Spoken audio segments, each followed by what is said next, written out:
ಕಾದ ಎಣ್ಣೆಯಲ್ಲಿ ಕರಿಬೇವು, ಹಸಿಮೆಣಸು, ಆನಿಯನ್, ಹಸಿಮೆಣಸಿನ್ಕಾಯಿ, ಆನಿಯನ್ ಎಲ್ಲ ಹಾಕಿಬಿಟ್ಟು ಈ ಥರ ಫ್ರೈ ಮಾಡ್ಕೋಬೇಕು.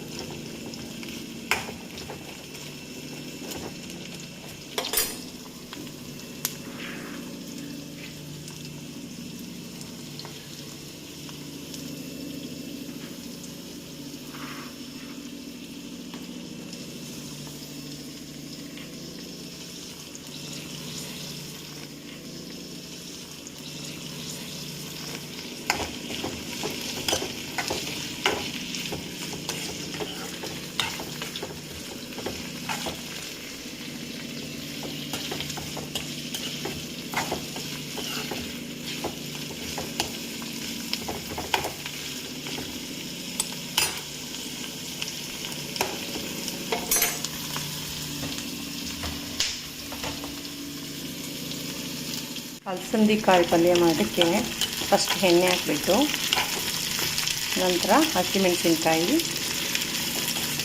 ಕರಿಬೇವು, ಈರುಳ್ಳಿ ಇದನ್ನು ಹಾಕ್ಬಿಟ್ಟು ಚೆನ್ನಾಗಿ ಹಿಂಗೆ ಫ್ರೈ ಮಾಡ್ಕೋಬೇಕು. ನಂತರ ಇದಕ್ಕೆ ರುಚಿಗೆ ತಕ್ಕಷ್ಟು ಉಪ್ಪನ್ನು ಸೇರಿಸ್ತಾ ಇದ್ದೀನಿ. ಒಂದು ಚಿಟಿಕೆ ಅಂತಾರಲ್ವ ಅಷ್ಟು ಅರಿಶಿನ ಹಾಕ್ತಾಯಿದ್ದೀನಿ. ಉಪ್ಪು ಅರಿಶಿನ ಹಾಕಿದ್ದೀವಿ. ಈಗ ಒಂದು ಸ್ವಲ್ಪ ರುಚಿಗೆ ತಕ್ಕಷ್ಟು ನಾವು ಇದಕ್ಕೆ ಗರಂ ಮಸಾಲನೂ ಒಂಚೂರು ಸೇರಿಸ್ಬೋದು. ಗರಂ ಮಸಾಲ ಸ್ವಲ್ಪ ಪ್ರಮಾಣದಲ್ಲಿ ಗರಂ ಮಸಾಲ ಹಾಕ್ತಾಯಿದ್ದೀನಲ್ಲ, ಇಷ್ಟು. ರುಚಿಗೆ ತಕ್ಕಷ್ಟು ಉಪ್ಪು, ಅರಿಶಿನ, ಗರಂ ಮಸಾಲ ಸೇರಿಸಬೇಕು. ಸೇರಿಸಿ ಈ ಥರ ಎಲ್ಲ ಚೆನ್ನಾಗಿ ಫ್ರೈ ಮಾಡ್ಕೋಬೇಕು.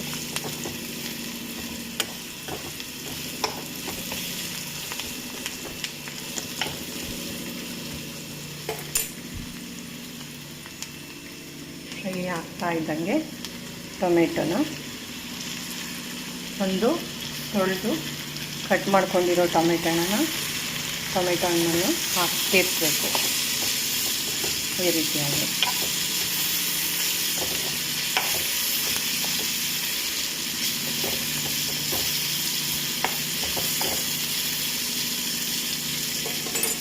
ನೋಡಿ, ಫ್ಲೇವರು, ಕಲರು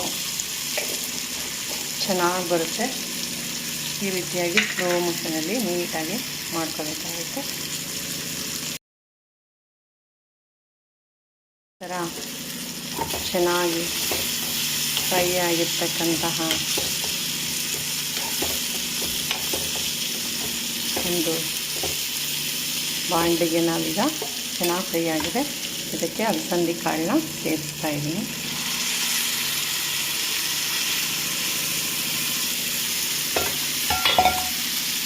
ನೋಡಿ, ಘಮ ಘಮ ಆರೋಗ್ಯಭರಿತ ರುಚಿಕರವಾದಂತಹ ಅಲಸಂದಿ ಕಾಳು.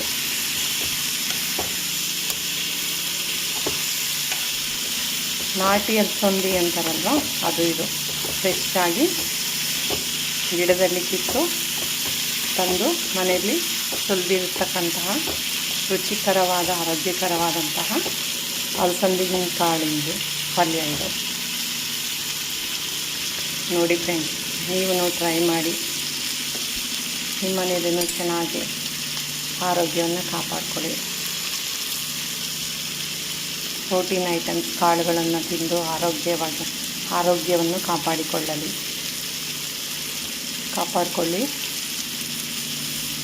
Health is lost, everything lost friends. ರುಚಿಕರವಾದ ಆರೋಗ್ಯಕರವಾದ ಅಲಸಂದಿ ಕಾಳು ಪಲ್ಯ ಸವಿಯಲು ಸಿದ್ಧವಾಗಿದೆ.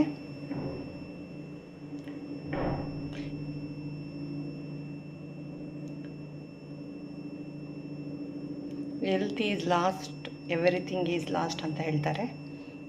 ಅದಕ್ಕೆ ನಾವು ಆರೋಗ್ಯನ ಚೆನ್ನಾಗಿ ಕಾಪಾಡ್ಕೋಬೇಕು. ಪ್ರೋಟೀನ್ಸ್ ಕಾಳುಗಳನ್ನ ಚೆನ್ನಾಗಿ ತಗೋಬೇಕು. ಒಮ್ಮೆ ಪ್ರಯತ್ನಿಸಿ ನೋಡಿ, ತುಂಬ ಟೇಸ್ಟಿಯಾಗಿರುತ್ತೆ. ನೀವು ಮಾಡ್ಕೊಳ್ಳಿ, ಫಾಲೋ ಮಾಡಿ, ಲೈಕ್ ಮಾಡಿ, ಸಬ್ಸ್ಕ್ರೈಬ್ ಮಾಡಿ ಫ್ರೆಂಡ್ಸ್.